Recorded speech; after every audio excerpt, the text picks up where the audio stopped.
Salut les amis, salut tout le monde, salut Football Addict, Lico Dingo, Mascododo, Mascodo. Salut les gars, j'espère que vous allez bien après cette petite victoire, ce début du Papy Ball, comme on va l'appeler, le Papy Ball qui a tout changé hier puisque on a vu un petit peu de football et on est sorti du stade pas déprimé.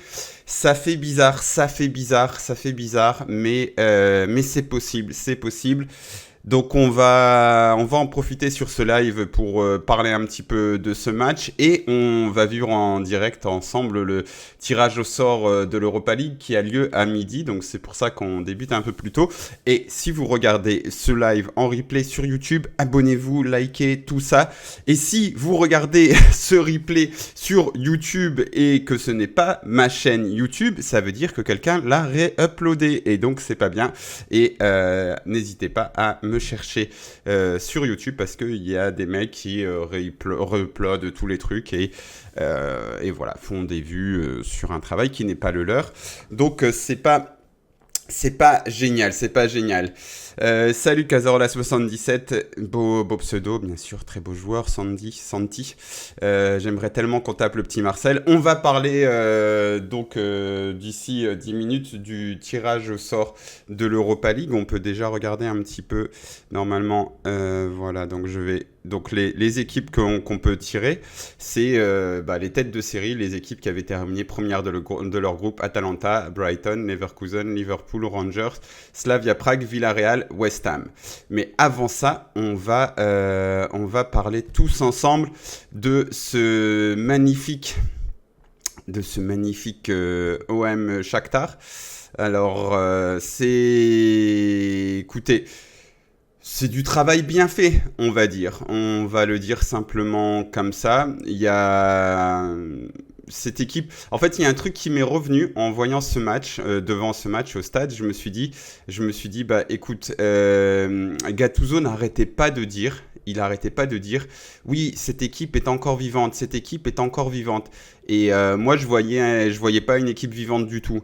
Et hier, j'ai vu une équipe vivante. Donc déjà, c'est le premier truc que l'on peut dire de Gattuso, c'est que il a remis un peu de vie dans cette équipe. Et quand je dis vivante, c'est notamment par rapport au fait que j'ai vu des gars qui couraient. Alors peut-être que c'est aussi mon biais bielciste qui fait que je vois des mecs courir partout et s'arracher. Je me dis, waouh, là ça c'est du vrai football. C'est ça le football. Normalement c'est ça. C'est quand tu cours partout. Donc là les gars ont vraiment couru. Ils ont vraiment donné l'impression de se défoncer. Tactiquement c'était assez simple, mais au moins c'était plus ou moins clair. Parce que Gattuso aussi, je pense qu'il se compliquait la vie pour rien. Il se compliquait la vie parce qu'il pense qu'il tient un concept tactique unique, le Gattuso Ball, qui ressemble à rien, et les joueurs le transmettaient sur le terrain. Ils comprenaient pas ce qu'ils devaient faire. Là, avec Gasset, c'était assez simple. C'était 3-5-2. On va presser la relance. Et quand on a réussi à ce pressing, quand on a réussi à récupérer des ballons, notamment sur les 6 ici, là, Stepanenko ou Bondarenko, ça a fait très très mal. Et donc c'est assez simple. J'ai un petit regret. Parce que bon, c'était pas très prévisible que Rakitski soit titulaire. Mais Rakitski, il a une caravane énorme, il va très très très très lentement. Et j'aurais préféré qu'Aubameyang soit dans le dos de Rakitski et qu'il prenne son dos. Et, à mon avis, Rakitski aurait pas terminé le match puisqu'on l'a vu quand Sarr est rentré, il a été en très grande difficulté. Il fait cette grosse faute qui provoque le carton jaune. C'est lui aussi qui aurait dû provoquer sans doute un penalty en toute fin de match.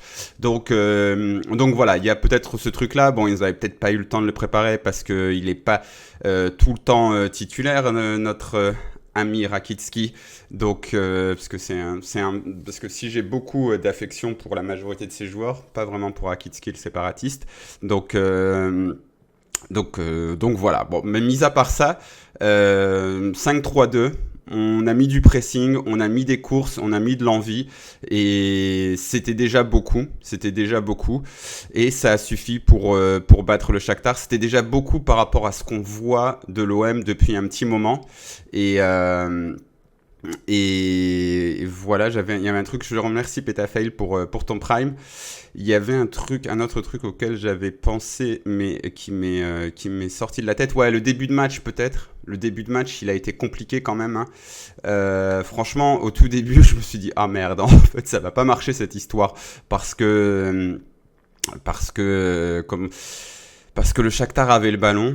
Nous, on savait pas trop où on allait.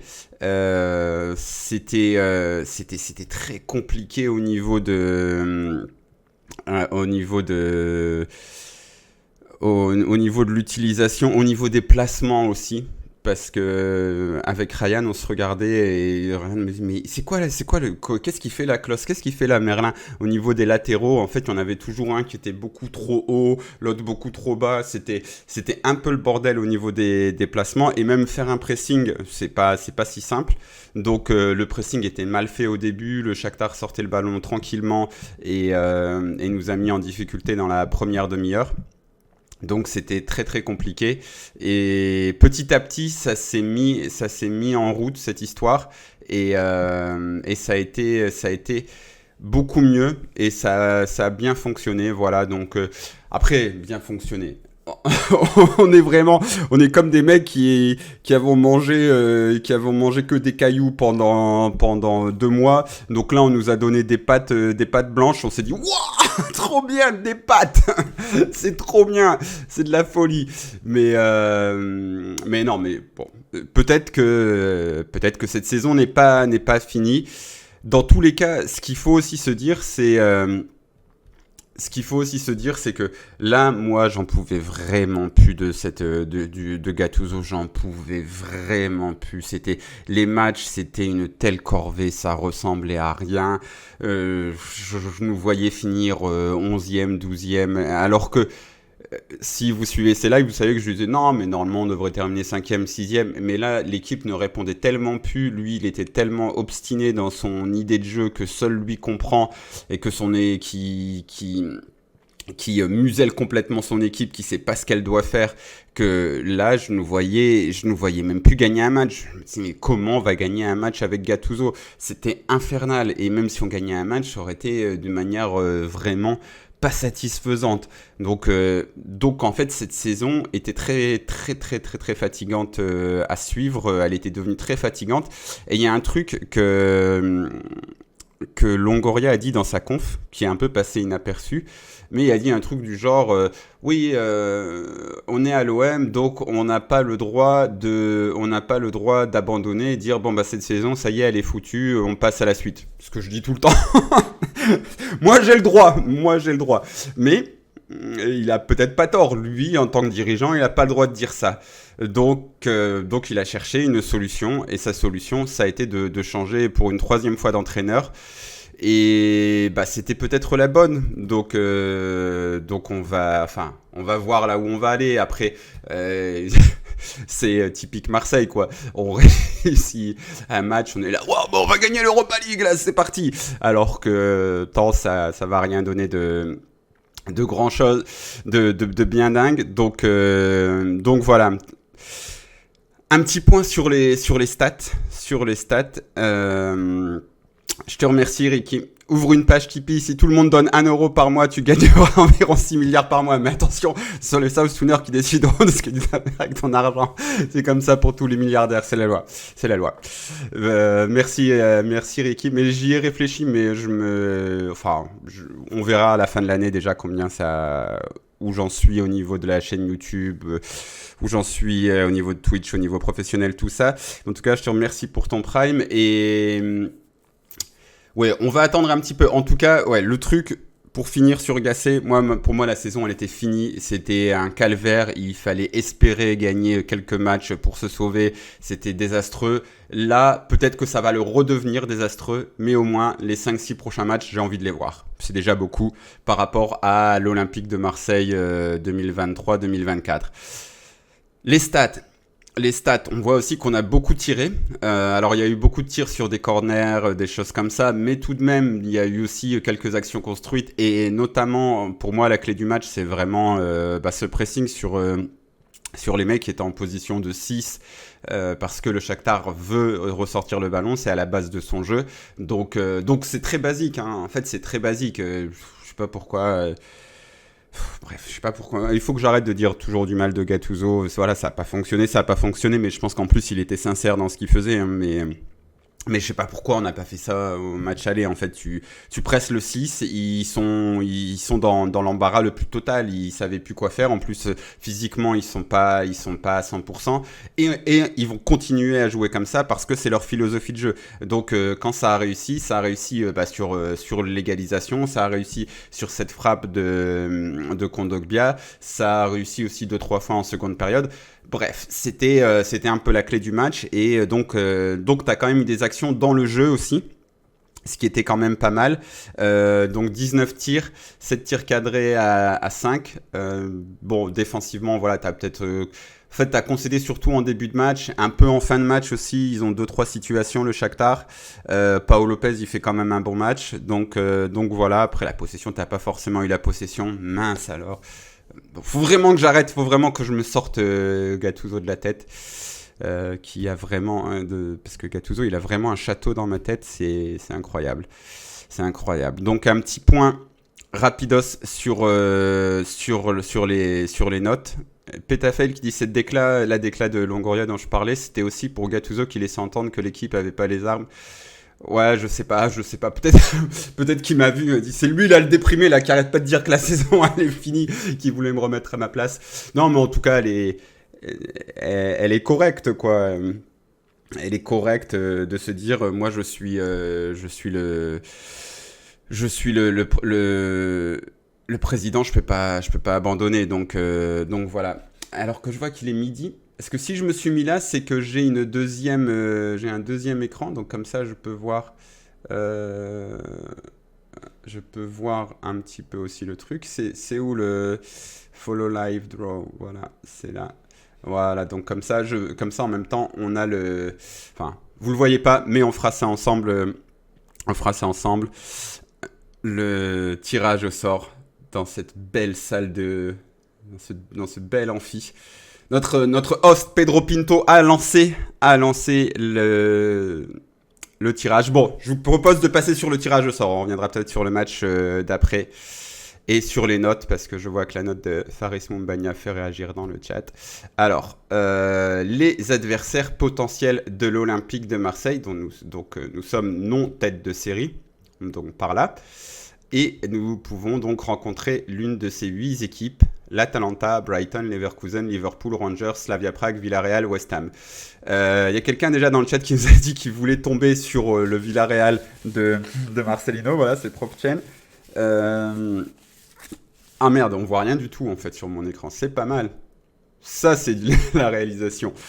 Lico, avec l'argent des subs Twitch, offre-toi un séjour en Uruguay et fais un forcing pour convaincre tonton Bielsa de devenir le directeur du centre de formation de l'OM.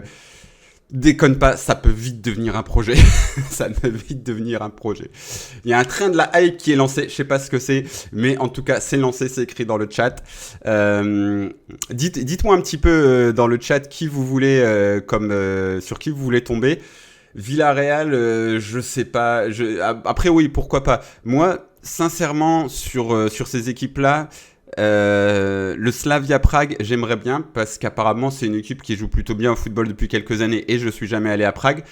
Mon favori, peut-être, ce serait les Glasgow Rangers parce que ça ferait un beau stade, une belle affiche et une équipe qu'on peut normalement battre. Franchement, les Glasgow Rangers, c'est idéal. Le deuxième, Slavia Prague. West Ham, pourquoi pas, voilà, West Ham, Villarreal. En tout cas, les 4 là, ils me disent bien. Atalanta, Brighton, je pense que c'est au-dessus de nous et que ça sera difficile, mais c'est faisable. Par contre, ouais, les 2 épouvantails, je pense qu'on sera tous d'accord. C'est Leverkusen, Liverpool. Et si on doit tomber sur l'un des deux épouvantails, je préfère tomber sur Liverpool plutôt que sur Leverkusen. Leverkusen, pour moi, c'est le pire tirage parce qu'on se rend pas compte à quel point cette équipe elle est forte. Donc si tu te fais humilié, on va dire ah, ah, t'es nul, tu t'es fait défoncer par Leverkusen parce que cette année ils sont incroyablement forts. J'ai encore vu le choc de Bundesliga Bayern et ils les ont explosés. C'est même pas ils ont pas gagné, c'est pas un exploit quoi. Ils sont juste meilleurs que le Bayern de Munich. Et ils sont toujours invaincus. Ricky qui dit Xavi Alonso est déjà annoncé au Bayern, non? Mais non, oui, il est annoncé, mais dans tous les cas, ils sont invincibles et tu les sens vraiment, comment dire, tu les sens vraiment en mission pour aller gagner un titre. Donc je pense que ça serait très très très très difficile. Sincèrement, ce serait très difficile.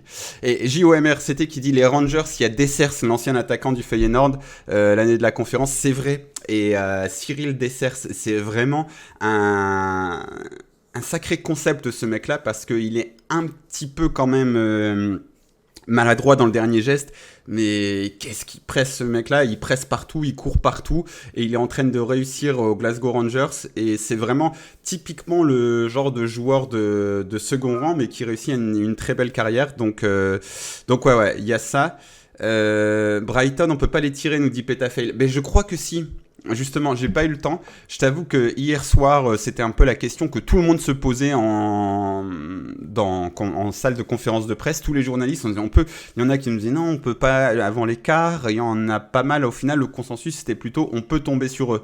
Donc je sais pas. Je sais pas s'il y a eu du nouveau sur ce sujet parce que je vous avoue que je suis rentré chez moi, j'ai été me coucher, je me suis réveillé, j'ai pris mon petit déj et je suis venu en live. Donc j'ai pas eu le temps de chercher, mais il me semble qu'on peut retomber sur eux. Voilà. Alors qu'il y a le faux Claudio Ranieri, Giorgio Marchetti, qui vient d'entrer dans la salle de l'UEFA. Il a vraiment tout piqué à Ranieri, au niveau du style, les lunettes, la coupe de cheveux, tout ça. Bon, il n'avait pas trop le choix, je connais ça, quand t'as plus trop le choix au niveau des coupes de cheveux. Je comprends, Giorgio, je comprends. Voilà. Voilà, Prof Chen Lafrotte qui dit on peut, c'est uniquement les clubs de même pays qui ne peuvent se rencontrer. Franchement, Brighton, ça ferait chier, quoi. En fait, le tirage à éviter pour moi, c'est Leverkusen en 1, limite Brighton en 2, parce que bon, c'est une bonne équipe, mais surtout ça ferait chier de les rejouer, ce serait pas très fun. Et là, on a besoin d'avoir un peu des émotions en cette fin de saison. Et en trois Liverpool, parce que c'est très fort et qu'on a de très fortes chances de sortir. Et puis dans le sens inverse, mes 3 tirages préférés, ce serait Rangers, Slavia et peut-être West Ham. Ouais. Et Rangers pour un clin d'œil à 92-93, nous dit Lico. Et je pense que tout le monde le ferait à ce moment-là, ce serait vraiment le truc. Mais c'est une autre équipe des Rangers, nous sommes une autre équipe de l'OM, c'est sûr, certain. Merde, il y a un emoji comme ça là dans le chat, vous avez loupé le train, mais... Aïe aïe aïe.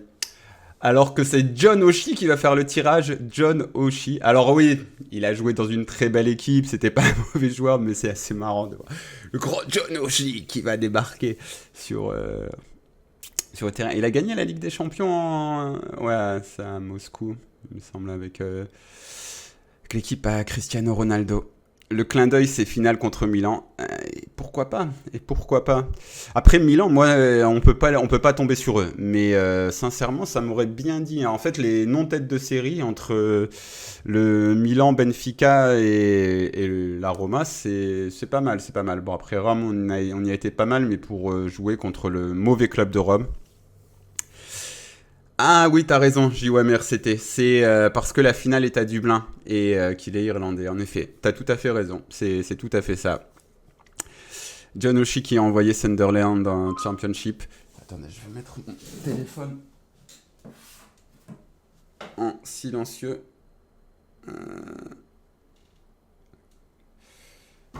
Waouh. Il a vieilli, John Oshie, quand même. Enfin, logique, quoi. Mais au niveau des cheveux, ça se voyait déjà qu'il était en perte capillaire. Mais là, on voit le mec qui fait ça comme ça, là, qui fait comme la marionnette de PPDA dans les Guignols. Non, je les remets sur le devant. Assume, John. Là, franchement, la coupe de cheveux, ça va pas du tout. C'est ça.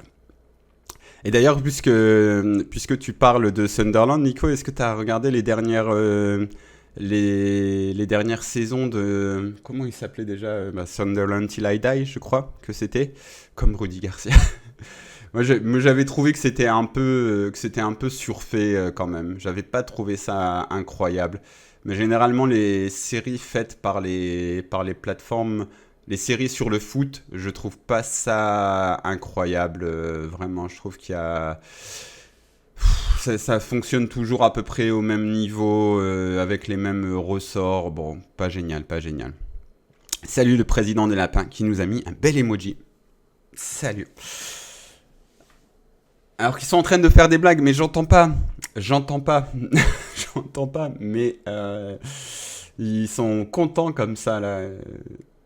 Johnoshi. Mais ce serait des news de la vente de l'OM. Non, non, Mrou 33. Pas de news ici. On fait... Salut Anoxer. Est-ce qu'ils vont enfin débuter ce tirage au sort? Vous imaginez que ça fait 10 minutes et ils sont toujours en train de discuter. Oh là là là là, qu'est-ce que... Mais on le sait toujours que c'est long.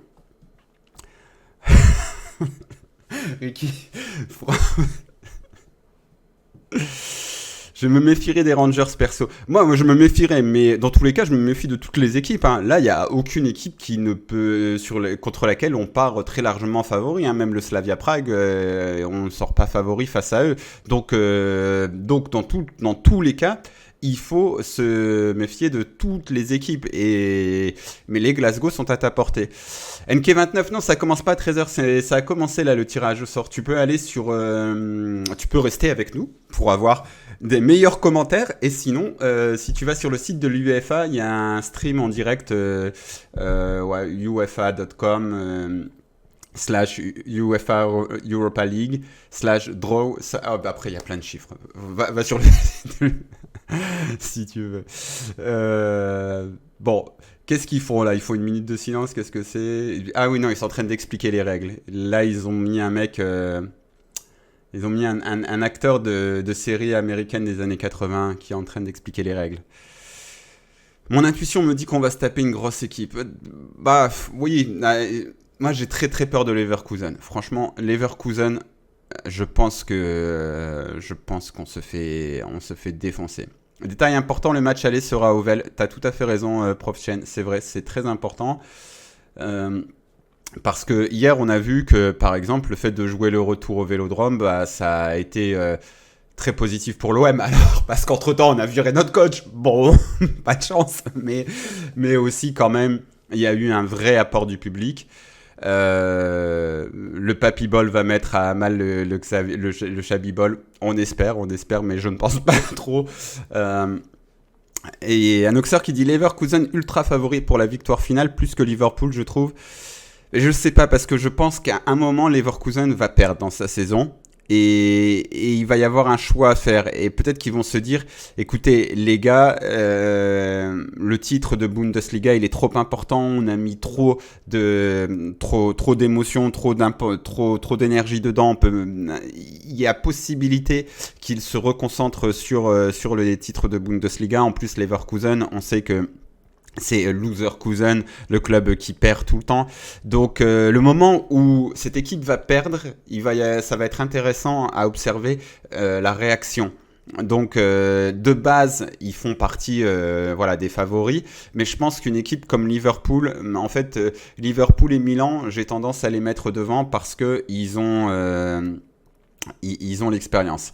Alors que là, on commence le tirage enfin, et là, il prend donc une équipe sortie des playoffs. John Oshie qui il a du mal à ouvrir la boule. Oh là là là là, ça va être long si tu galères, John. Hein. Attention, quelle équipe? La première équipe de ce tirage, et c'est le Sparta Prague. C'est le Sparta Prague, donc qui ne pourra pas jouer contre le Slavia, logiquement. Voilà, donc il va pouvoir tirer. Allez, tire-nous Leverkusen. Franchement, les cheveux de John Oshie, je ne vois que ça, mais c'est une. c'est à chacun ses complexes, hein, mais. Ouais, en fait, il tire d'abord une équipe sortie des playoffs et après, il tire l'équipe tête de série qu'il va rencontrer. Donc là, par exemple, l'équipe qui est sortie des playoffs, c'est le Sparta Prague. Et là, John Ushi, franchement, il galère à ouvrir les boules. Et là, donc, l'équipe tête de série, Liverpool. Donc, ce sera un petit Sparta Prague-Liverpool. Donc, ça nous enlève déjà Liverpool. C'est déjà ça de prix. C'est déjà ça de pas pris, on va dire. Donc premier match, Sparta Prague, Liverpool. Deuxième, John a tiré une deuxième boule, une équipe sortie des playoffs. Et franchement, les boules playoffs, ils galèrent vraiment beaucoup. Et c'est l'Olympique de Marseille, les gars. C'est l'Olympique de Marseille. Quel suspense. Oh là là là là. Ne nous tirez pas les Leverkusen. Allez, tire-nous les Glasgow Rangers. Et oui, on peut bien jouer contre Brighton parce que précédemment, comme c'était le Sparta Prague, le Slavia était pas dans les choix possibles. Oh là là là là là là. On a peur là. John et ses 3 cheveux. Ne déconne pas. Moi aussi, je mets mes cheveux sur le devant. Déconne pas, on est frères. Ne nous tire pas Leverkusen. Il ouvre. On a peur. Il est tellement lent. Et ce sera Villarreal. Les amis. Marcelino. Nos vemos muy pronto, Marcelino. Oh là là là là là là. L'histoire. Oh là là là. Mais en plus, il va revenir au Vélodrome. La chips. Le chipsico. Puisqu'il y avait eu des trucs qui étaient sortis dans la presse, comme quoi les supporters avaient dit sur Marcelino, c'est une chips. Le retour de la chips. The chips strikes back. Bon, Marseille-Villarreal, donc en 8e de finale de l'Europa League. Est-ce qu'on est satisfait? Dites-moi dans le chat, vous êtes satisfait de ce tirage? C'est pas très sexy. J'espère que ça va pas se réaliser, Ricky. Je sais pas à combien est la cote, mais j'espère pas. Je sais pas si... parce que d'un autre côté, bon...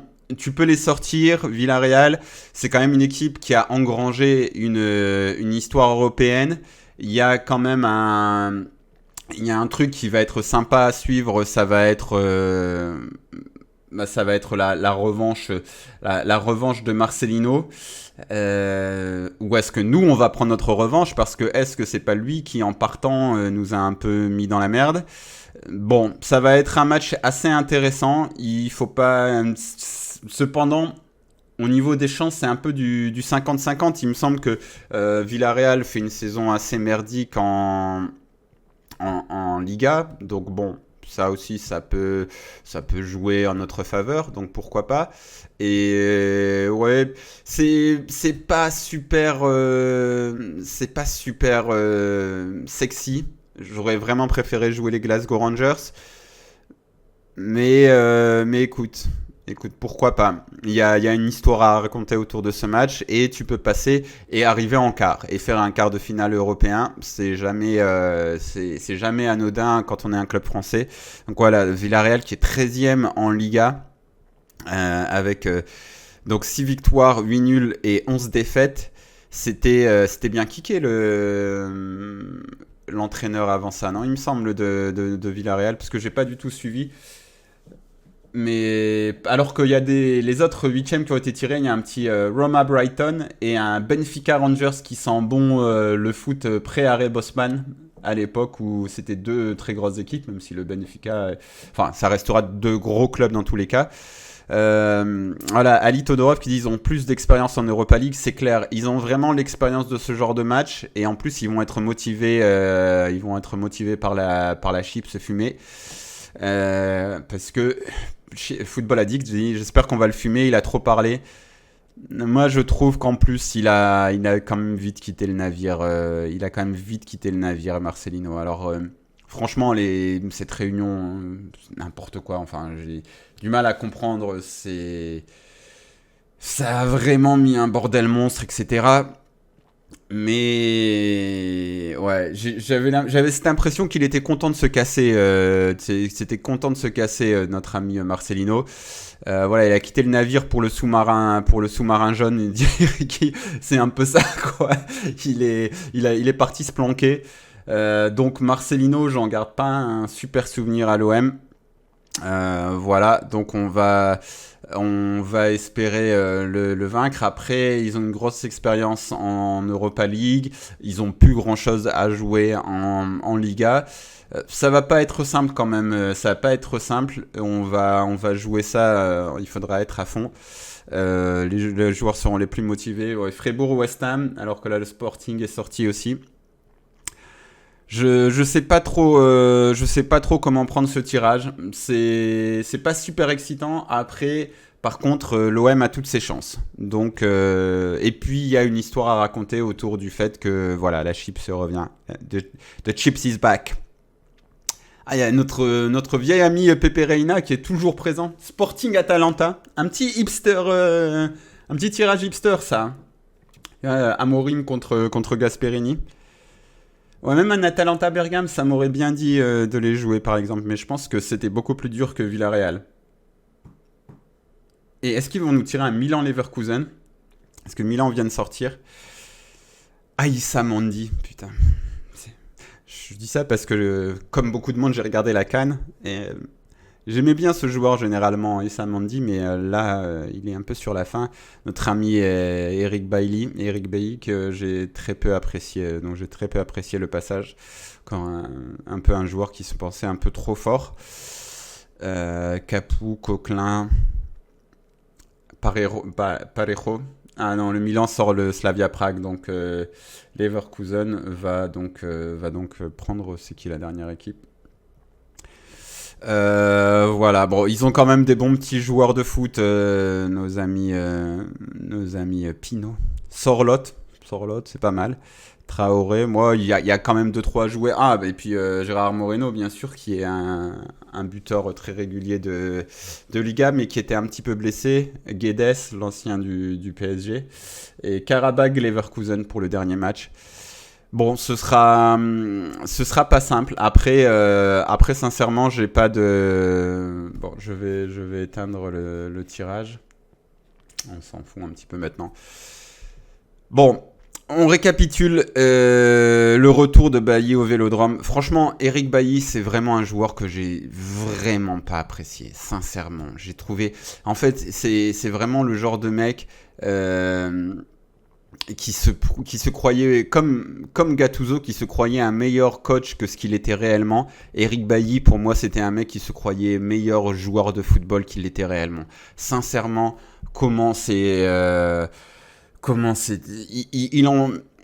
il y a ce match, le match vraiment qui m'a fait enrager, c'est le match au Vélodrome contre Hambourg. Le gars, il y a 0-0. Il y a un long ballon, il tente de faire le beau, à faire un contrôle de la poitrine, à relancer, tu perds le ballon, tu te prends un but, allez, rentre à la maison. T'es pas là pour faire le beau, mec, t'es là pour défendre et tenter d'apporter un plus à la relance quand tu le peux.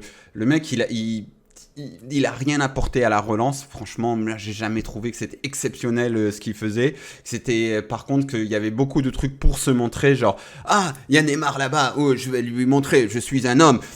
Oh merde, je me suis cassé. Oh, c'était horrible. Donc il y a les erreurs qui nous coûtent des buts. Il y a les erreurs où il se casse à vouloir faire le beau. En fait, c'était un peu un joueur d'apparat pour moi, Eric Bailly. C'était ça le problème. Parce que j'aime les joueurs qui prennent des risques à la relance, etc. Mais lui, c'était un peu un joueur d'apparat et un joueur qui avait convaincu pas mal de monde. On se disait, ah ouais, c'est pas mal quand même, Eric Bailly. Il a quand même un peu du football. Franchement, j'ai trouvé ça. J'ai trouvé ça vraiment pas très très bon. Alors Kelton Mokolo se frotte les mains de ce OM Villarreal apparemment. Euh, Après, Bailly, techniquement, il est chaud. Au 5, ça peut le faire. Ouais, c'est un peu ça. Bailly, c'est typiquement le joueur apprécié par les footix. C'est un peu ça aussi. Je ne doute pas qu'il avait du talent. Ça se voyait. Mais par contre, je doutais du fait que son mental matche son talent. C'est-à-dire qu'il y a un moment, il faut se dire, ok, j'ai quelques qualités, mais il faut que je fasse gaffe à ci, à ça, et que je me ménage en fonction de mes limites physiques. Et il faut que je me ménage aussi en fonction du danger que je peux apporter à mon équipe, et lui il le faisait pas, et il était tout le temps blessé, et il faisait des gestes qui servaient à rien, parce que les grands joueurs, ceux dont on dit des fois il prend des risques à la relance pour rien, ben ils prennent pas des risques à la relance pour rien, c'est parce que le coach leur a dit, c'est parce que il se dit ça va apporter quelque chose à l'équipe, pas parce que ça va apporter quelque chose à ma compilation de skills. Bon bref, je suis beaucoup. C'est vraiment pas un joueur. C'est vraiment pas un joueur que j'ai apprécié et qui faisait pas mal d'erreurs. Voilà, le Footix qui rate sur Balerdi pour une relance risquée ratée, mais ne voit pas les erreurs de placement et marquage de Bailly. Bon, après, faut que j'arrête. Comme avec Gattuso, faut que j'arrête de m'acharner sur des mecs. Salut Farouille. Mais oui, bon, alors écoutez. Un tirage plutôt sympa, on va se dire ça comme ça. On va avoir, enfin, je sais pas si c'est plutôt sympa, mais un tirage abordable. Donc écoutez, on prend et on verra. Et on verra, ça peut nous permettre de continuer notre route en Europa League, même si, attention, hein, faudra les sortir quand même, hein, parce que c'est une équipe qui a vraiment une grosse expérience, de cette Europa League. Ce sera pas facile à sortir. Ce sera en plus passer à un coach revanchard. Donc un vrai beau match. On va, enfin, je sais pas, vrai beau match c'est difficile, mais en tout cas un tirage qui est abordable. Bon, on termine sur le match et puis après je vais vous laisser les amis. On va aller faire un tour du côté un petit carton rouge de Bailly au Vélodrome. Là, franchement, je me lève, j'applaudis, je dis chapeau l'artiste. Ah, franchement, il fait ça. Là, Iki, tu m'as donné le truc pour lequel je veux regarder ce match, pour un carton rouge d'Eric Bailly au Vélodrome. Moi, je veux ça. Je veux ça. Et, et voilà. Et Marcelino, bon, en plus, le truc de Marcelino, vous savez, c'est que il me donnait cette impression d'employé du mois. Et en fait, c'est autant Gattuso, il était sincère mais incompétent, je pense. Autant Marcelino, c'était vraiment l'employé du mois, quoi. Oui, j'ai le dress code qu'il faut en entreprise et je parle comme il faut parler en entreprise. C'était vraiment fatigant. Donc je pense que là, il va venir, il va être sifflé, il va dire oui, je sais que c'est normal d'être sifflé et que c'est pas très grave.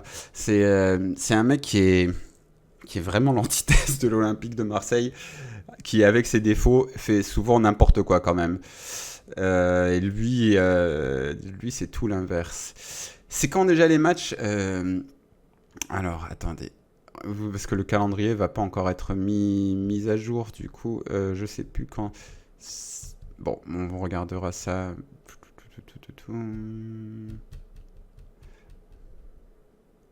Ah oui, non, je retourne en arrière, ça va pas marcher. N'inquiétez pas ça. Bon, et là, il va pas y avoir encore le calendrier mis à jour, il me semble. Je ne pense pas qu'il va y avoir. Bon, en tout cas, OM Villarreal, dites-moi, parce que je les avais les dates, et là, je sais plus où elles sont. Donc, le 7 et le 14 mars. Ok, voilà. Donc, le 7 au Vélodrome et le 14 mars à Villarreal. On m'a dit que Villarreal, c'était horrible comme ville. Donc, mais je vais peut-être y aller. Ça me dit bien. Écoutez, je vais regarder un petit peu.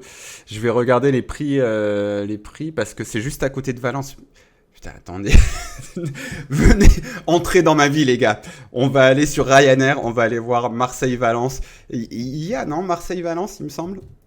Là vraiment, on est dedans. Hein. Là, on est dedans.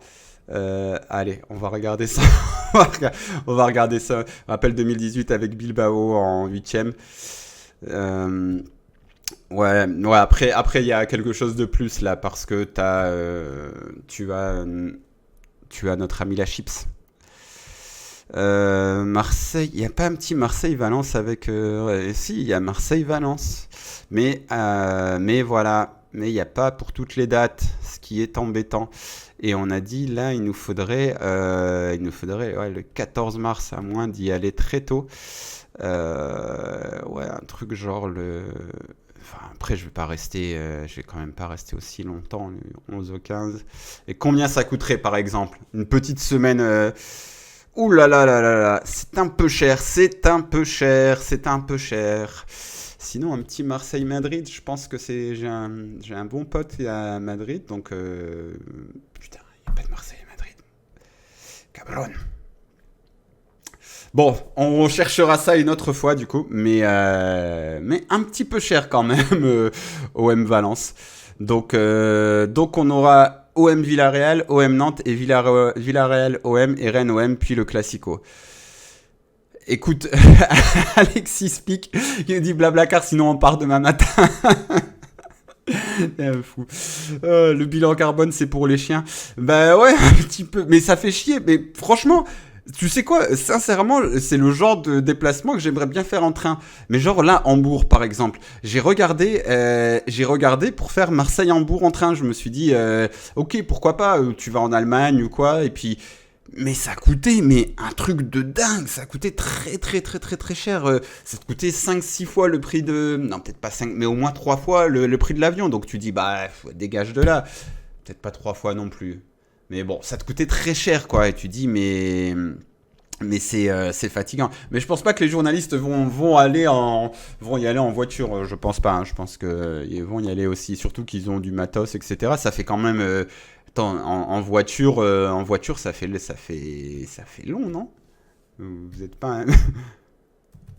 Parce que si on va on prend Google Maps, on a un Marseille-Villarreal en voiture, ça fait... euh, Villarreal Espagne. Franchement, là on est vraiment dans ma vie, hein. Je passe mon temps à calculer les distances et à faire ce genre de trucs. Bon, à pied, il y en a pour 180 heures. Et si on partait en voiture, 7h53, ouais, quand même, hein, 7h53. Après, tu t'arrêtes là, tu vas dire bonjour à Dovbik, hop, à Gérone, tu passes par Barcelone, tu fais un high five à Zoubi, et puis voilà, ça se fait, ça se fait, hein. Ça se fait, mais 7h53, non, mais je pense que petit trek à pied, ouais. Petit trek à pied en char à voile. Ramène des clopes. Ah oui, parce qu'on passe par Andorre. Bah non, attends, Andorre c'est un peu plus loin. Et c'est moins cher les clopes en Espagne. Moi je fume pas. J'ai pas j'ai d'autres vices, mais pas celui-ci. Cette chance, j'ai cette chance parce que ça coûte cher. Donc non, non. Bon, je vais peut-être voir parce que je pense qu'il y a moyen peut-être ouais, d'aller voir mon pote à Madrid. Après, Madrid-Villarreal, c'est pas à côté. Je pense pas que ce soit direct. Mais ça m'embête un petit peu parce que habituellement, Valence, ça coûtait vraiment pas cher. Valence. Ouais, ou peut-être genre Barcelone, si Barcelone via Villarreal après. Parce que Barcelone, je sais qu'il y a moyen d'y aller en train. C'est un peu chiant pour la frontière parce qu'il faut que tu changes de compagnie, un truc comme ça. Mais bon, je vais regarder tout ça. Dans tous les cas, ça se fait. Ça se fait. Il y a le Wigo Madrid-Valence. Il y a vraiment un Wigo Madrid-Valence? SNCF? Non.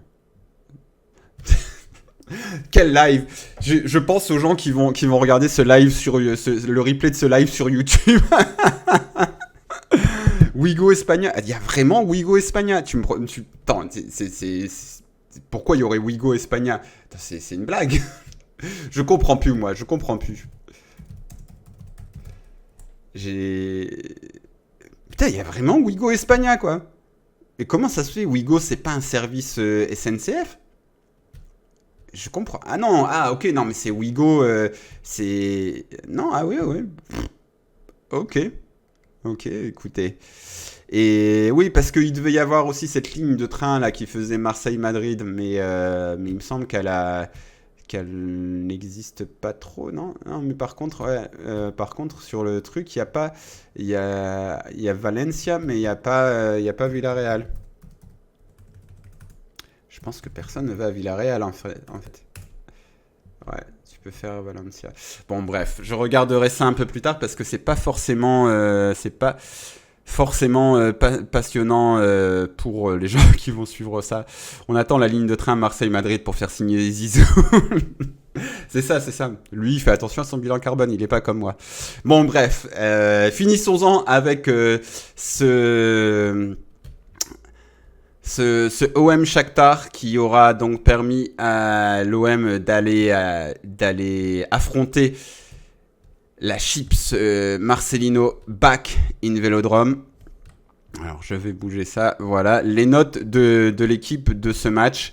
Paolo Lopez 7, Mbemba 6, Gigot 5, Bamo Meite 5. Bamo Meite, je l'ai trouvé pas mal en difficulté. Quentin Merlin 6, Kondogbia 6, Ounahi 4, Klos 5, Harit 5, Mumbagna 4, Aubameyang 7. Alors, j'ai pas revu le match, mais comme ça de tête, Klos, je l'ai trouvé en très très grande difficulté. Bon, déjà, il concède ce penalty en faisant un geste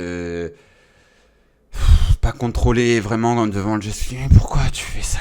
Il a un ou deux ballons dans la surface de réparation qu'il maîtrise mal. Il y a 2-3 mésententes avec Verretou quand il est rentré. Je m'en Klos, ça a été très très très très très très très dur. Après bon, il est dans une mauvaise période. Faris Mumbagna, c'est un peu dur aussi parce que Mumbagna mérite un peu plus. Voilà, nous dit Snally 88. C'est comment dire, Mumbagna, c'est un fighter. Bon, il était là sur le terrain pour aller faire la bagarre avec Rakitski. Donc il l'a plutôt bien fait, ça a plutôt embêté. Et aussi pour le pressing, parce que sur l'égalisation, c'est lui qui récupère le ballon. Et ça, c'est important quand même. Il s'est battu pour l'équipe. Et vraiment, cette récupération, elle est très importante. Il récupère le ballon dans les pieds de Bondarenko, il me semble. Et après, Harit récupère la balle et finit par la donner à Aubameyang. Mais ouais, donc 4, c'est un peu dur. Je pense que tout à l'heure on parlait d'Eric Bailly qui a cette impression visuelle qui est très bénéfique pour lui, où du coup on se trompe mais positivement à son sujet en se disant ouais, il est trop fort. Je pense que Mumbagna, il a l'impression visuelle inverse, c'est-à-dire qu'on se dit ah, ce mec là il est nul, regarde-le, il est tout grand, tout pâteau, il sait pas ce qu'il fait, et alors qu'il peut être utile. Bon, on va voir. Après, il rate des trucs un petit peu. Il y a des ballons qu'il rate, des choses comme ça. Mais une première mi-temps très compliquée où il a perdu un nombre de ballons sidérant et où il a été très souvent perdu, où il a très souvent perdu ses appuis dans les duels. Il aurait pu obtenir un penalty qui aurait changé le visage de son match avant d'enfin cadrer une tête trop molle, remplacée par Sarr au terrain. Ouais, ils sont durs quand même, je les trouve durs. Qu'est-ce que dit la Provence? Mais je pense que ouais, lui, en fait, son langage corporel, il joue contre lui et donc il est donc s'il ne marque pas, il va avoir des mauvaises notes. Mais je le trouve moi, je l'ai trouvé quand même utile. Bon, voilà, il se bat, il est chiant. Bon, ça va pas durer longtemps non plus la mansuétude. À un moment, il va falloir qu'il fasse un peu plus. Voilà, la Provence, il a mis 5,5 sur 10. Très utile dos au jeu, il a énormément pesé sur la défense ukrainienne, obligé de multiplier les fautes sur lui. Son pressing est à l'origine de l'égalisation d'Aubameyang. La faute sur lui qui aurait pu entraîner un penalty est apparemment jugée en dehors de la surface par la VAR. Ah oui, il y a ça, c'est vrai, remplacé par Sarr. Voilà, je trouve que l'appréciation de la Provence est plus juste. Match plus avec ce que j'ai vu. Donc je pense que c'est pas mal. L'Iconé qui dit je m'attendais pas à voir Sarr à ce niveau. Oui, c'est vrai, on peut parler de Sarr. Qui a été très chaud. Moi, je l'ai trouvé très bon, enfin très chaud. En tout cas, J'ai dit à... Comment s'appelle déjà le truc pour voir les stats? Merde, WeScore. J'ai dit à mes collègues, Who Scored d'ailleurs, pas WeScored, mais à mes collègues en tribune de presse à côté de moi, je me dis putain, c'est la meilleure entrée de Ismail Assar depuis un paquet de matchs, non? Et il y a même quelqu'un qui m'a dit c'est son meilleur match point, non? C'est son meilleur match point à l'OM, à notre ami Sarr. En tout cas, dans un rôle un peu plus axial. D'ailleurs, le truc que je voulais voir qu'il a enfin fait quand il est entré, c'est-à-dire apporter, faire chier, mettre de la vitesse dans le dos de Rakitski. Lorsqu'il a fait, Rakitski, il a été complètement débordé et il concède ce carton jaune. D'ailleurs, en effet, comme tu le dis, Ricky, un peu plus haut, même si c'est en dehors de la surface, c'est rouge quand même. Je pense que ouais, c'est cette faute, même si elle est en dehors de la surface, c'est vrai que ça peut être rouge. En fait, quand j'ai vu l'image arrêtée, je me suis dit, ah ok, c'est en dehors de la surface, il n'y a pas penalty, parce que sur le moment, je me suis dit, ah putain, mais il y a penalty. Bon, c'était un peu spécial. Un peu spécial. Mais dans tous les cas, voilà, dès que Sarr a fait une excellente entrée, il a mis beaucoup de vitesse. Son but, il est un peu chanceux, mais dans tous les cas, face au cage, il tremble pas trop, il frappe fort. Bon, c'est ce qu'il faut faire.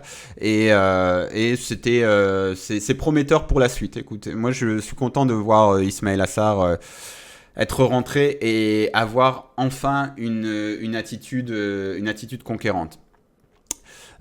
Football Addict demande, c'est vrai que Gasset voulait faire rentrer un défenseur à 1-1, mais comme il n'en avait pas, il a fait rentrer Sarr.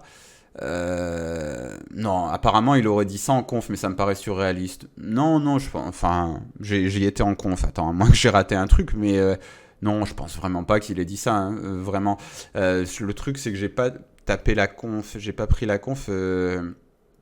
Non, mais je pense pas qu'il ait dit ça, hein, ça me dit rien. Au moment où il parle de Sarr, parce qu'on lui pose une question, j'étais en train de taper la réponse précédente sur le live de FCM, donc j'ai pas bien entendu sa réponse sur Sarr, mais il me semble pas qu'il ait dit ça, hein. Il me semble pas qu'il voulait faire rentrer un défenseur.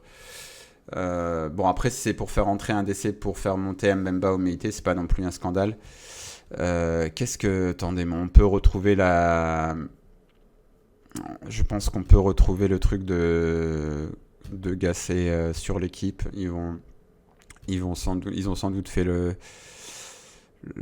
comment ça s'appelle? Je rêvais de cette ambiance, enfin un peu la retranscription.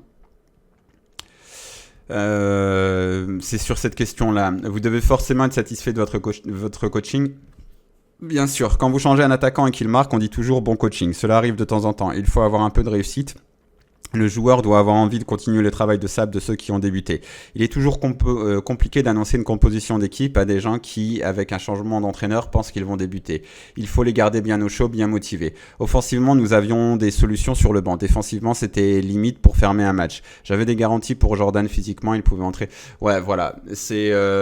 Moi, il me semble pas, hein, mais des fois, t'es pris dans le truc et tu t'es en train de taper la retranscription et tu manques des trucs.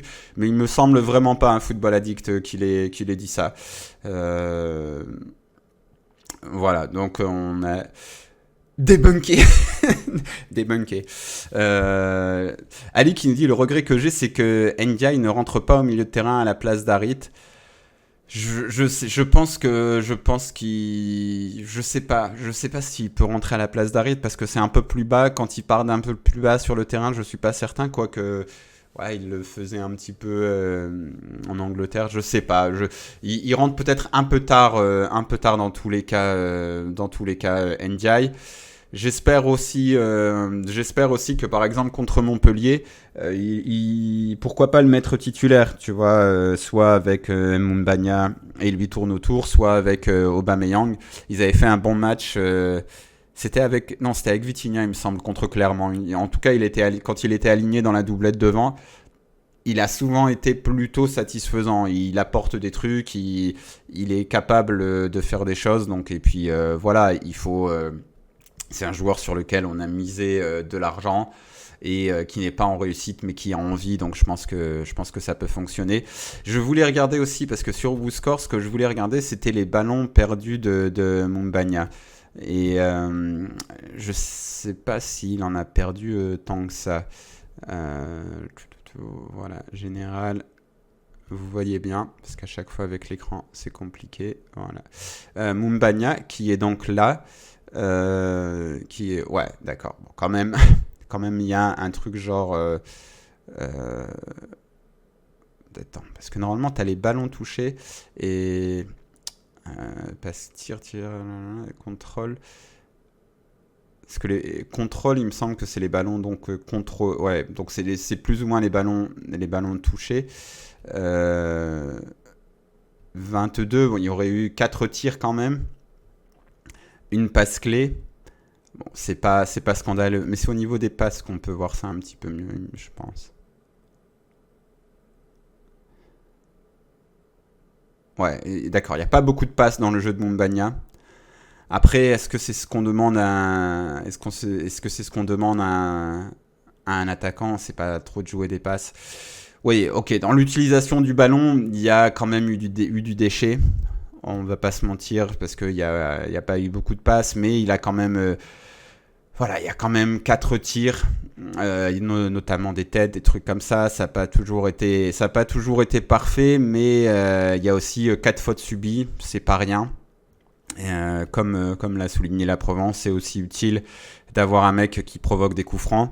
Donc ouais, c'est pas génial Mumbagna, mais j'espère qu'il j'espère qu'il va marquer quelques buts, et je pense vraiment qu'il pâtit de l'image qu'il renvoie en fait, de son langage corporel, et c'est un peu à son insu. L'Iconé qui parle contre Dogbia aussi. Tiens, si contre Dogbia, ses pépins le laissent tranquille et que Verretou revient bien, ça fait un beau milieu de terrain et solide surtout.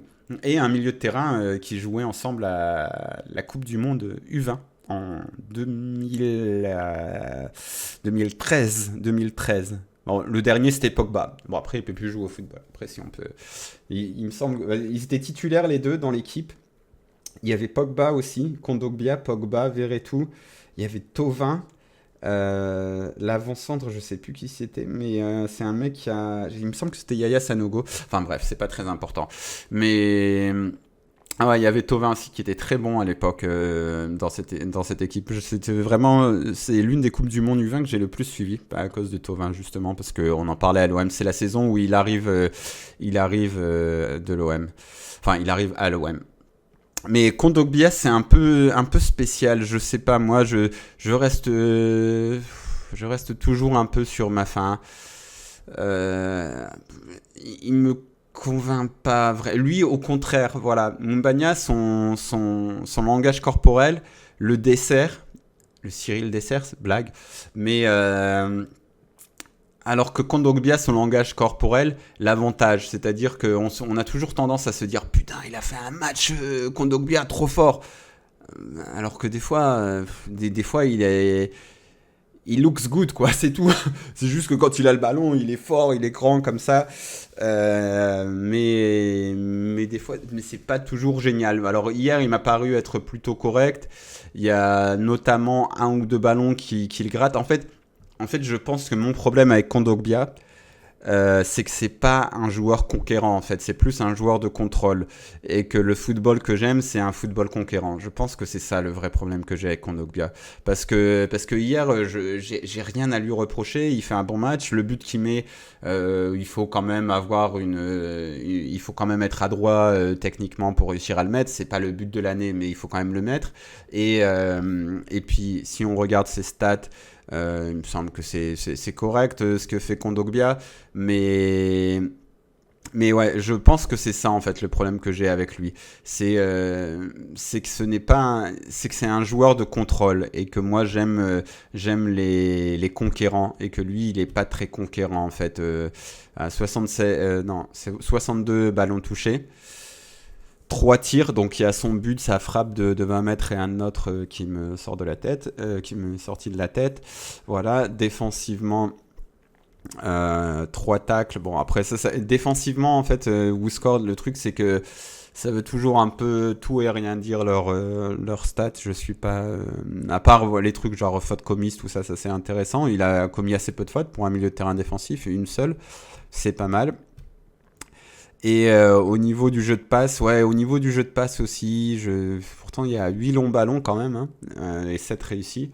C'est pas trop mal. Habituellement, je suis pas super convaincu. Mais hier ouais, il a été bon, il a marqué. Et puis, je pense aussi que c'est un joueur qui apporte un peu de l'expérience. Donc voilà. Ali qui dit qu'Ondogbia, c'est mi-figue, mi-raisin. Je n'ai pas l'impression qu'il pèse dans le milieu de terrain. Je trouve qu'il devrait avoir plus d'impact offensivement. Bah, tu vois, c'est ça. C'est pas un joueur, Kondogbia, c'est pas un joueur qui t'apporte offensivement, qui pousse l'équipe vers l'avant. Par contre, quand tu souffres, c'est un mec qui va récupérer des ballons et qui va donner à 5 mètres. Ça, il sait le faire.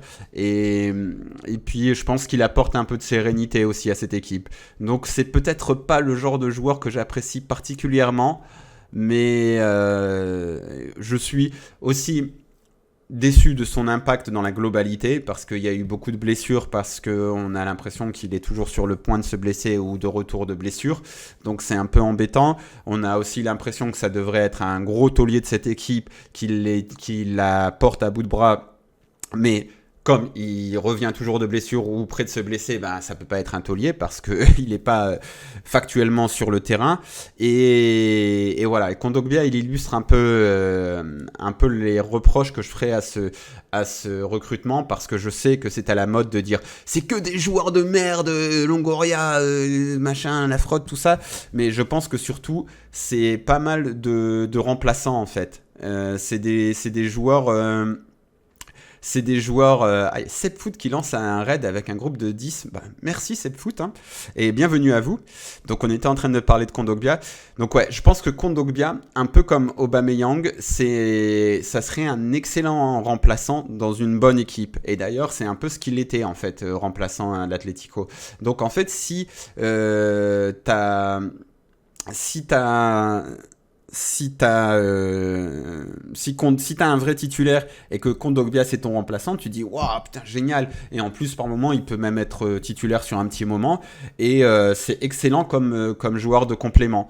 Aubameyang, pareil, parce qu'Aubameyang, au final, il fait une grosse saison.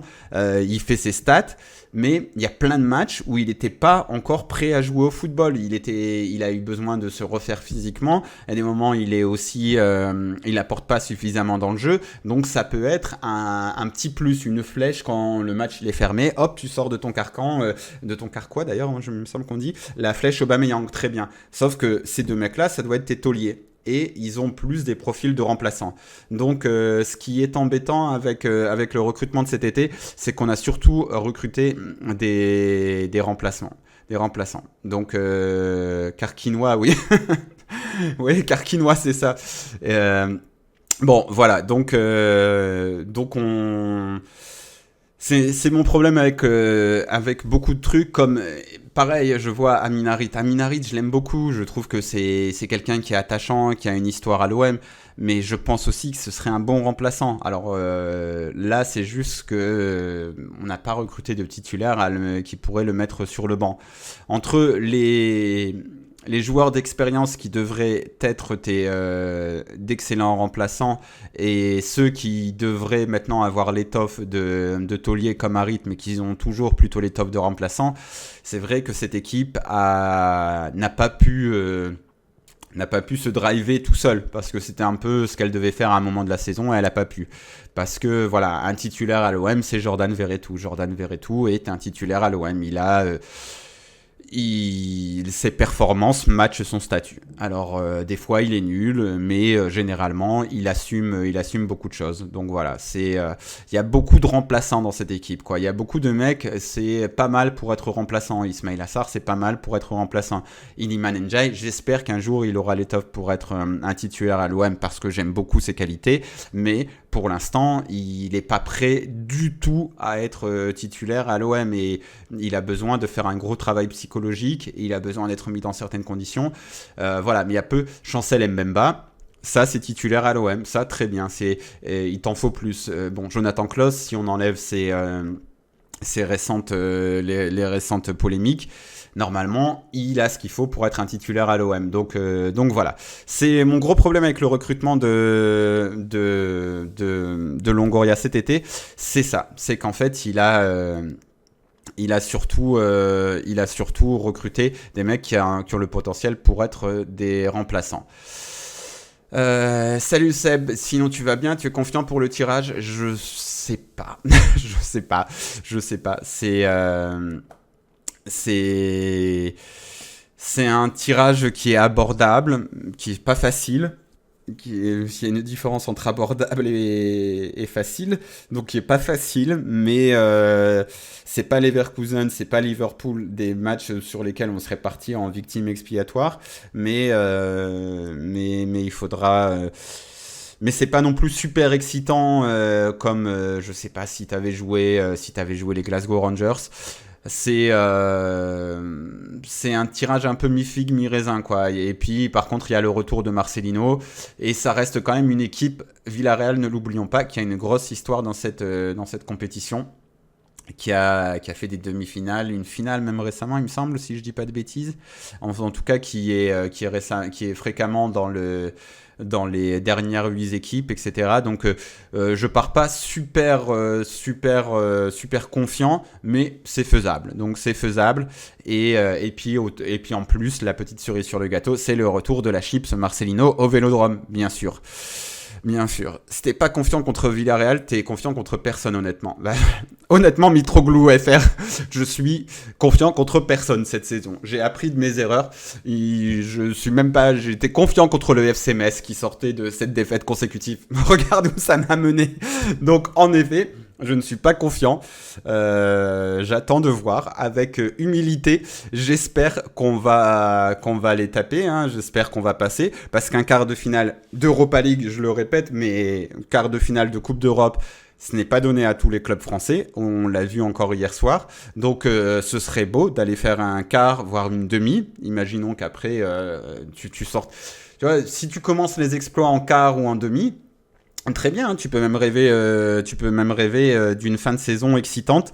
Donc bon, pour l'instant, l'OM a juste gagné un match, a redonné un petit peu d'intérêt à sa saison. Il faut que ce soit confirmé. Mais il faut pas s'enflammer, quoi. Il faut pas s'enflammer. Il y a encore beaucoup à faire pour que la saison de l'OM soit entièrement relancée. Donc on va déjà espérer dimanche Montpellier. Montpellier, c'est faisable. Montpellier, Villarreal, oui, ils ont même gagné l'Europa League en 2021. Ouais, donc voilà, on va pas. Calma. Même si là, ils sont dans la merde, ils sont 13e, ils ont changé de coach, etc. Bon 74 qui dit salut Mourad, mon inquiétude est plutôt que les joueurs ne croient plus en l'institution du fait du grand turnover où il semble être déclinex. Tu as beau changer d'entraîneur, les joueurs se sentent expandable. De là, même la position de Gain n'est plus choquante.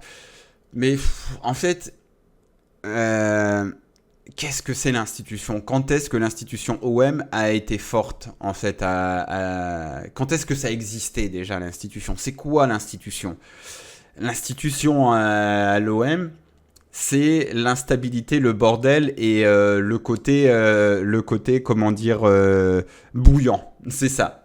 Et pour le meilleur et pour le pire. Parce que là, on a vécu le pire, mais souvent, on vit le meilleur avec ce côté bouillant et on se dit « Ah, ce club, c'est incroyable, etc. » Parce que ce club, c'est incroyable. C'est un club incroyable. Mais la seule chose de l'institution qui est récurrent dans l'histoire de l'OM, c'est les supporters depuis 30 ans. Il y a ça. C'est-à-dire que si tu penses qu'est-ce qui est stable et qui est tout le temps là, c'est des mecs complètement dingues pour l'OM. C'est tout. T'as que ça. Pour le pire et le meilleur. Vraiment. Pour le pire et le meilleur. Sinon, les présidents, ça change. Les actionnaires, ça change. Les joueurs, ça change. Les entraîneurs, ça change. Tout change. Mais le truc qui reste, c'est des mecs qui sont dingues pour un logo, pour des couleurs. C'est que ça l'institution. Il n'y a rien d'autre. Il n'y a rien d'autre dans ce club. Donc là, on aurait pu dire, tu vois, l'institution OM était en train de devenir... merci, bon 74, pour d'avoir offert un abonnement. On aurait pu dire, depuis 2 ou 3 ans, l'institution OM, on aurait pu ajouter des pics émotionnels, voilà, c'est ça. Mais ça, c'est dû aussi aux supporters, comme le dit Seb, t'as des pics émotionnels, mais c'est dû aux supporters. On aurait pu ajouter à ce concept un petit peu nébuleux d'institution que depuis que Longoria était là, ce qu'il y avait en plus, ce qu'on pouvait rajouter, c'était un grand turnover. On commençait à se dire, ok, donc l'OM, c'est un public bouillant, ça c'est toujours là. C'est un stade où tout le monde a envie de jouer, même les adversaires, ils ont envie de venir gagner parce que c'est un stade qui excite tout le monde. Et on aurait pu ajouter, et donc là, c'est aussi un mec qui fait plein de transferts, et il y a un gros turnover. Franchement, limite, ça commençait à faire partie de l'institution, ce bordel-là. Mais voilà, tu vois, l'institution, c'est compliqué, et même, tu vois, par rapport au turnover, moi, j'aime bien prendre cet exemple-là de Feyenoord. Tu vois, Feyenoord... Feyenoord, c'est une équipe qui progresse depuis un moment. Malheureusement, ils se sont fait éliminer hier. Mais Feyenoord, tu regardes leur... d'ailleurs, j'aurais pu rester là. Tu regardes leur 11 par rapport au 11 qui nous a joué il y a 2 ans. Mais ça a changé à 80-90%. De tête, il y avait Gertruda qui était là. Voilà, il me semble. Il y a leur gardien qui est blessé aussi. Et je pense qu'il y a 1 ou 2 mecs sur le banc qui sont encore là. Mais ils ont vendu tout le monde. Par contre, ouais, ce qui manque, et je pense que c'est là où se plante avec récurrence Longoria, c'est la stabilité dans le jeu. Parce que lui, il dit c'est très difficile de mettre une stabilité dans le jeu, etc. Mais regarde, justement, le Feyenoord, ils ont changé tous leurs joueurs. Bon, après, c'est aussi dû au fait que c'est un peu comme ça aux Pays-Bas, t'as pas trop le choix, mais ils ont gardé ce bon vieux Arne Slot. Et il y a un jeu, il y a des habitudes, les mecs qui arrivent, ils savent comment l'équipe joue, donc ils se mettent dans un état d'esprit, ils savent qu'ils vont faire ci, qu'ils vont faire ça. Et moi, je pense sincèrement qu'il faudrait arrêter d'avoir peur de prendre des contres. Déjà, je sais pas ce que c'est ce nouveau concept à l'OM maintenant, entre Sampaoli, Longoria, on dit on va prendre un contre. Bah oui, tu vas prendre des buts à un moment, peut-être en contre. Je sais pas pourquoi c'est aussi apeurant de prendre des contres. Et qu'il faudrait institutionnaliser, tu vois. S'il y a un truc à institutionnaliser, c'est institutionnaliser le fait que quand tu arrives à l'OM, c'est un club où tu dois courir 2 fois plus que dans les autres clubs. Donc ouais, tu vas être crevé, tu vas te tuer, tu vas être mort, mais tu n'as pas l'argent pour jouer comme un rentier du football. Tu ne peux pas faire ça. Tu peux pas faire ce que tu as fait avec Didier Deschamps en 2010, parce que quand Didier Deschamps arrive à l'Olympique de Marseille, l'Olympique de Marseille avait terminé 3e, 2e, avait le plus gros budget de Ligue 1, va chercher le meilleur défenseur de Ligue 1, va chercher le meilleur joueur de Porto, et un effectif qui est au-dessus du reste de la Ligue 1. Il n'y avait pas le PSG. Donc là, tu pouvais tenter de jouer un petit peu en gestionnaire, en te disant ok, je pense au match suivant et tout, on gagne les matchs 1-0, 2-0, très bien, mais ça, depuis que le PSG est là, c'est plus possible. Et donc il faut, tu vois, pour l'instant, si on revient à l'institution, donc tu as les supporters, très bien, le reste s'est amené à changer. Donc qu'est-ce que tu peux faire? Il faut mettre un peu du football. Et peut-être, il faut se dire, ok, il y a un style de football qui convient mieux à l'Olympique de Marseille. Et moi, je pense que le style de football qui convient mieux à l'Olympique de Marseille, dans la configuration où tu as un PSG, où tu es un club de second rang européen économiquement, donc tu ne peux pas avoir les meilleurs joueurs qui vont te permettre de gagner en gérant, surtout que dans ton championnat, il y a une équipe qui va de toute manière tout gagner. Il faut un style de jeu qui colle à ce contexte-là. Ce style de jeu, pour moi, c'était forcément celui de Bielsa, mais aussi celui de Tudor. Un truc qui est très énergivore, où tu te tues, tu te défonces. Les équipes qui viennent chez toi, qui sont surmotivées, elles se disent « Oh putain, ils vont nous rentrer dedans pendant 90 minutes, ils vont répéter les courses, ils vont répéter ça, ils vont répéter ci, ils vont... et en plus, ça colle avec il y a quelques bémols à apporter, mais genre ce qu'a fait Liverpool avec Jurgen Klopp, même si à des moments il a aussi apporté ce truc de possession, mais une fois que tu as apporté ce gros truc de l'intensité des courses, du truc où tu te tues, tu peux mettre des petits plus dessus. C'est pas interdit, mais je pense que là, il faudrait institutionnaliser un style de jeu. Je pense vraiment que si on veut faire avancer ce concept de l'institution, il faut maintenant un style de jeu. Et ça c'est là où il s'est planté Longoria. Parce que vraiment, si on écoute Longoria le répète depuis le début de saison, il voulait désormais avoir un jeu plus dans la gestion pour aller chercher des titres. C'était ça en fait ce qu'il voulait. Et c'est une erreur parce qu'à l'OM, c'est pas possible de le faire. Parce qu'il faut gagner vite et sinon tu te fais crier dessus et les chips elles se brisent. Donc voilà. Voilà. Et pour finir la saison, on kiffe comme Jean-Louis. Écoutez, pourquoi pas pour finir la saison, on verra bien ce que va donner Gasset, parce que c'est peut-être pas une mauvaise idée d'avoir été chercher un entraîneur pour faire du simple. Là, la saison était vraiment sur le point d'être foutue en l'air. Et je reviens sur ce truc que je disais en début de stream, ce que dit Longoria. Moi, j'étais vraiment en mode ça y est, la saison c'est fini, pourquoi on se casse la tête avec ce club? Et lui dit en conférence de presse, oui, mais moi en tant que président, nous en tant que dirigeant du club, on ne peut pas se permettre de dire ça, il faut qu'on essaie jusqu'au bout. Donc voilà, il a essayé avec Gasset et j'espère qu'il aura raison, j'espère qu'on va vivre une fin de saison qui ne sera pas juste un long chemin de pénitence, parce que là c'était vraiment ça. Si Gasset remportait la C3, on va se calmer. Mais écoute, on lui souhaite en tout cas, hein, mais ça va être compliqué.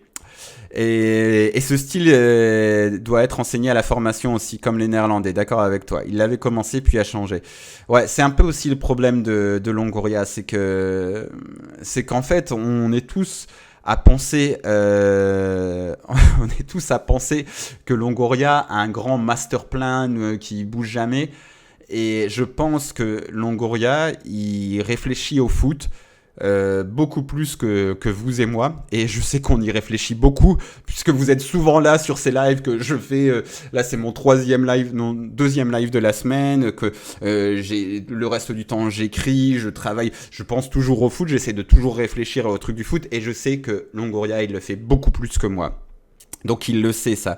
Mais le problème c'est que il y réfléchit tellement qu'il change aussi beaucoup en fonction des circonstances.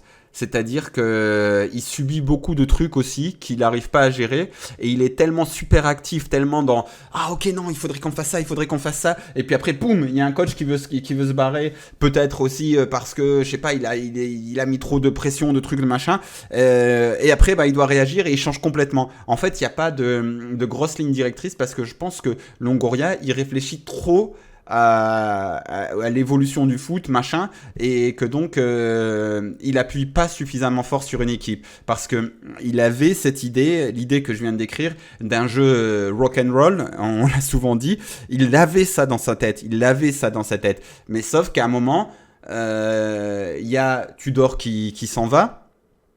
Et donc c'est un événement qui subit, et par rapport à ça il commence à se remettre en question, à se dire ouais mais on a pris des contres aussi, et ouais mais peut-être aussi que les équipes qui gagnent en fait elles jouent comme ça, truc machin, et son grand master plan, tout il vole en éclats, et il se réinvente et il part sur autre chose. Et à un moment, il faut aussi qu'il y ait de la continuité. Donc j'aimerais bien ça. Après, à la formation, ouais, il faut aussi de la continuité, parce que plus que sur le style de jeu, même il faut de la continuité. Franchement, il y a 2 ans, un truc comme ça. Jean-Luc Cassini, qui était l'ancien responsable du centre de formation, alors qu'on peut pas accusé d'être un espagnol, machin, tout ça, il me disait ouais mais en fait le grand problème qu'on a, c'est que nous on change tout le temps, c'est-à-dire que moi quand j'étais là je voyais bien que Lyon avait trop d'avance, parce que eux ils changent pas si souvent à la formation. Et il faudrait déjà qu'il y ait un minimum de continuité, qu'on arrête de changer de directeur du centre de formation tous les 3 ans, et qu'on arrête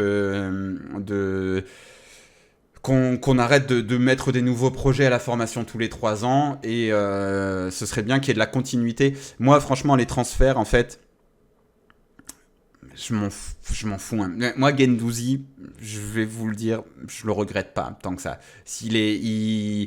C'était un très bon joueur, mais je pense qu'il est parti au bon moment. Je pense que Thauvin, c'était un très bon joueur en 2017, 2018, etc., qui part pas et qui commence à avoir des histoires à l'OM. La dernière saison, Garcia, ça se passe pas très bien, un truc machin, finit par stagner. Et il passe peut-être un peu à côté de sa seconde partie de carrière. Et Guendouzi, ça aurait pu faire ça. Donc à un moment, en fait, le foot moderne, c'est un petit peu ça. Et d'ailleurs, Payet, Thauvin, quand ils sont restés longtemps, quand ça n'allait pas, c'était qui? Ceux qu'on disait, il n'y a que la bonne mère qui est éternelle, vous dégagez. Payet, Thauvin. Donc le truc des transferts, bon. Après, faut voir le reste, hein, mais au niveau administratif, tout ça. Mais par contre, il faut qu'il y ait de la suite dans les idées au niveau des idées de jeu, quoi. Quand l'Inter, quand Conte leur ramène enfin un titre, l'Inter, ils prennent Simone Inzaghi pour prendre la suite. Il a fait évoluer le jeu de Conte, il y a des trucs différents, mais ils se disent ok, on va suivre. Ils se disent pas bon allez hop, on prend Sampaoli jeu de possession, allez hop, on prend Tudor jeu Gasperinesque, allez hop, on prend Marcelino jeu plus de position, enfin même un peu même de transition, mais en tout cas un jeu plus bien différent. Et puis après on prend Gattuso. Enfin il faut de la continuité au niveau pour moi l'urgence c'est pas la continuité au niveau des joueurs, c'est la continuité au niveau du style de jeu. Enfin bon. Les amis, on parle l'ensemble depuis 1h26. La seule continuité à l'OM, c'est à la com avec Elodie Malatrey. C'est vrai. c'est vrai, Farouille. C'est vrai qu'elle est là depuis un petit moment. Et c'est vrai que c'est un peu... c'est vrai qu'il y a beaucoup de... Enfin, franchement, après, c'est un club épuisant, l'OM. Hein. Vous imaginez être coach à l'OM. Oh là là là là. C'est l'enfer, ça va être l'enfer. Et c'est pour ça que... parce que oui, je vois que vous parlez de Jean-Louis Gasset. C'est pour ça qu'il est presque rafraîchissant, Gasset, avec son... comment dire? On a l'impression qu'il est... en fait, il a tout vécu. Il est là, l'ancien. Il est là et il est juste... ouais, non, mais moi je suis là pour kiffer. Il est là, moi je suis là pour kiffer, il a rien à perdre, tout à y gagner, il vient sauver une saison, il sait qu'il se barre dans 3 mois. Franchement, gars, c'est un nouveau truc, j'en avais vécu beaucoup des choses à l'OM, ça, j'avais jamais vécu ça, et on va lui souhaiter de sauver la saison de l'OM. Voilà, et il se fait sa last dance un petit peu, c'est incroyable. Pour toi, quel est le coach qui se rapproche le plus de Bielsa et celui qui pourrait rejoindre l'OM la saison prochaine? C'est une bonne question. J'ai essayé d'y réfléchir un petit peu, mais c'est pas facile. Je sais parce que la dernière fois, j'ai passé 1 heure sur les onglets coach libre là de Transfermarkt. Il y avait pas grand chose de très intéressant, mais en fait. Après, je suis pas dans les clubs que je suis. Il n'y a pas spécialement de coach où je me dis ah putain lui il est fait pour l'Olympique de Marseille. Je sais, mais par contre, ce qu'a fait le Shakhtar, par exemple, ça pourrait être intéressant. C'est-à-dire que le Shakhtar, ils sont partis, ils se sont dit ok, le Feyenoord joue bien au football, on va pas pouvoir prendre leur coach. Pourquoi pas prendre l'assistant qui est important dans la mise en place de cette idée de jeu. Cette idée de jeu colle avec le jeu qu'on veut mettre. Donc je pense qu'il faut peut-être partir là-dessus et peut-être donner sa chance à un mec. Alors Tudor il était numéro 1, mais voilà un mec à la Tudor quoi en fait. Je pense qu'il faut prendre une chance et aller chercher ce genre de mec. J'espère quand même que ça a un petit peu réfléchi. Et après, c'est pas Bielsa, mais oui, Arne Slot, c'est pas mal quand même. Franchement, ce qu'il fait avec le Feyenoord, le football qu'il produit, c'est quand même sympa. Après, il y a Roger Schmidt aussi, qui est sympa au Benfica. Mais tout ça, c'est des coachs voilà, qui sont quand même à Feyenoord, à Benfica. Alors, ça va moins bien cette année, le Benfica. Mais l'an dernier, alors certains diront oh, non, non, non, encore avec tes coachs qui se brûlent au bout d'une demi-saison. Eh ben ouais, eh ben ouais, c'est ça qu'on aime, non? Mais je rigole, vous savez. Mais Robert Schmidt l'année dernière, son Benfica injouable pendant un bon moment. Et puis finalement, il y a un moment, ça passe plus, ça se crame. Mais Schmidt, ça pourrait être pas mal. Je sais pas où il en est au niveau de. Et lui, il a aussi des concepts de jeu forts. Je sais pas où il en est au niveau contrat, mais ça pourrait être sympa. Voilà, tu vois, Schmidt, Arne Slot, parce que des Bielsa, en fait, il y en a pas tant que ça. Almeida de l'AEK, ouais, nous dit Guillaume, ça a longtemps été un petit fantasme personnel, je vous avoue, Mathias Almeida, parce que j'aime beaucoup sa manière de parler football. Et je lisais beaucoup de confs, etc. J'avais même regardé quelques matchs à San José, parce que San José, quand il entraînait aux États-Unis, c'était assez intéressant. Il y avait un peu une idée de développer des jeunes, une idée de jeu, etc. Après, c'est pas toujours très bielciste. On l'a vu là quand on a joué contre l'AEK. C'est pas toujours très bielciste ce qu'il fait. Il y a des trucs genre le marquage individuel, mais un peu de la zone aussi. Mathias Almeida, c'est quelqu'un qui, au niveau émotionnel, en tout cas, serait intéressant. Donc, je serais pas contre, mais je suis pas persuadé que ce soit toujours spectaculaire. Après, quand j'avais parlé à Foot Grec sur Twitter, je sais si vous le suivez, c'est un très bon compte Twitter, Martial de son vrai prénom, m'avait dit ouais, la Aix c'était pas mal, c'était l'an dernier c'était pas mal, ils ont été champions. J'avais regardé un petit peu des matchs aussi quand j'avais préparé ma vidéo de présentation sur la Aix. Donc d'ailleurs, s'il y a des nouveaux, allez vous abonner à ma chaîne YouTube, sur YouTube, Mourad Arts. Et oui, c'était pas trop mal. Ouais, voilà. Almeida, ça peut le faire, mais Almeida, ils l'ont prolongé l'an dernier de 5 ans, il me semble, un truc comme ça. La Hague veut vraiment construire sur lui. Donc ça risque d'être compliqué. Voilà. Et je pense que, tu vois, Slot, j'ai fait un mix entre Slot et Schmidt. Slot, donc. Slot, Schmidt, ça me plaît beaucoup ce qu'ils font, mais ça va être compliqué de les attirer. Quoique Roger Schmidt, il y a peut-être moyen, hein, parce que c'est un mec qui était très haut à un moment, là il s'est relancé un peu au Benfica. Est-ce qu'il s'est pas grillé auprès des top clubs? Donc est-ce que Roger Schmidt, il y a peut-être moyen, surtout que là au Benfica, ça c'est moins brillant cette saison. Peut-être que si tu viens, tu dis à Marseille quand même, ça peut être pas mal, hein, Roger Schmidt, ça peut être pas mal pour l'an prochain. Et c'est un jeu spectaculaire, et c'est un jeu avec beaucoup de courses, et c'est un jeu où il va falloir que tous les éditorialistes foot de France et de Navarre disent ouais, mais c'est énergivore. Donc voilà, il va peut-être tenter un passage à Leverkusen, Schmidt, nous dit JOMRCT. Il y a des rumeurs là-dessus, j'ai pas suivi, hein, donc tu me l'apprends si c'est vrai, mais ce serait pas étonnant. Et ce serait un peu chiant parce que oui, Xabi Alonso devrait partir de Leverkusen. Dommage. Et Arne Slot, à mon avis, il va vouloir avoir un meilleur club. Donc je pense pas, je pense que ce serait difficile. Mais non, c'est une supposition. Ok, c'est une supposition pour l'après Alonso. Mais écoutez, ça fait quelques noms comme ça. Mais ouais, ça fait 3 noms. Slot, Schmidt, Almeida.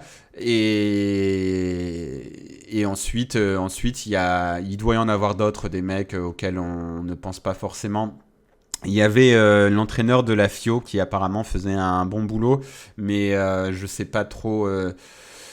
je sais pas trop à quoi ça ressemble, quel type de jeu ça fait. Et puis à mon avis aussi, c'est un mec qui est censé partir dans un très gros club. Marcelo Broly, l'entraîneur U20 de l'Uruguay. Tu veux dire...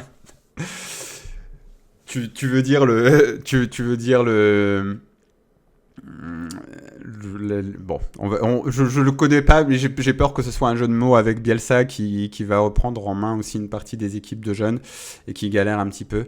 Amorim du Sporting, c'est intéressant, je trouve. Ouais, mais Amorim, je pense qu'il est promis aussi à un gros club. En fait, que ça va être difficile de l'attirer pour l'OM. Ah, ouais, il existe vraiment Marcelo Broly. Putain, c'est un concept DBZ Bielsa. On veut voir ça forcément. Non, mais je le connais pas, donc lui, je peux pas. Je commence à m'intéresser à l'Uruguay depuis que Marcelo Bielsa est arrivé, mais je connais pas l'entraîneur des U20. Je vais pas vous mentir. Et oui, et Ruben Amorim, à mon avis, c'est compliqué. À un moment, on en parlait au PSG. Je pense qu'il va être tenté par un gros truc comme ça, ou alors par un club de première ligue, un machin comme ça. Dans tous les cas, ça va être compliqué. Bon, il y a 10 minutes, je vous ai dit, on va bientôt s'arrêter. Et je suis toujours là. Conceição, Lico Dingo. Et Conceição, il a beaucoup changé sa manière de jouer au foot par rapport à Nantes, où c'était très intéressant ce qu'il avait fait à Nantes. J'avais beaucoup apprécié son FC Nantes. Après, il s'est vraiment sacrifié pour Porto. Porto, voilà. Porto, tout à l'heure on parlait d'institution, il y a quand même un truc, quand tu vois ce type de club, tu te dis, parce qu'ils n'ont pas forcément... toujours une énorme continuité dans le jeu, mais le nombre de mecs comme Conceição qui sont des coachs de bon niveau, qui vont se sacrifier pour aller jusqu'au bout, pour tout donner pour ce club, pour transmettre un esprit, le fait de faire revenir des anciens comme Pépé, c'est vraiment admirable en fait. Quand tu vois ce genre de club, tu te dis... Ok, au niveau de... bien sûr, il y a leurs supporters, ils ont un gros truc. Eux, ils ont vraiment construit quelque chose de plus qu'on n'a pas réussi à construire à l'Olympique de Marseille. Et ça m'embête un petit peu. Voilà, Porto, c'est vraiment... un club respectable, et Conceição, je pense qu'il a beaucoup donné de lui à Porto, et qu'il a beaucoup donné de lui aussi pour aller gagner des titres, et que donc sa manière de jouer au foot a un petit peu changé. Donc voilà, je suis pas certain. Après, s'il vient à l'OM, je me dirais, écoute, pourquoi pas, hein, je serais plutôt pour. Grosse affiche, Aston Villa Ajax en Conference League. Bah ouais, grosse affiche. Moi, j'aurais limite préféré, pour rien vous mentir, être en Conference League là, parce qu'on aurait eu une chance vraiment d'aller la gagner. Après, il y a toujours une chance. Tu fais partie des 16 dernières équipes en Europa League, mais c'est beaucoup plus dur. Alors qu'en Conference League, je pense que c'était plus notre niveau cette année. Donc, il y aurait vraiment eu un truc cool à faire. Il n'y a plus de lumière, messieurs, dames. Donc, nous en allons, parce que ma lumière a rendu l'âme, les batteries sont mortes. Et moi, je vous dis à lundi, puisqu'il y aura OM Montpellier pour la suite du Papy Ball, comme on dit. Et voilà, la lumière toute jaune, toute dégueulasse du salon. Et je vous dis donc à lundi, les amis. Et merci à vous d'avoir suivi avec moi ce live. Et n'hésitez pas à revenir lundi midi. Bon appétit à vous, bon après-midi et à très bientôt. Et vive le Papy Ball. Ciao, ciao.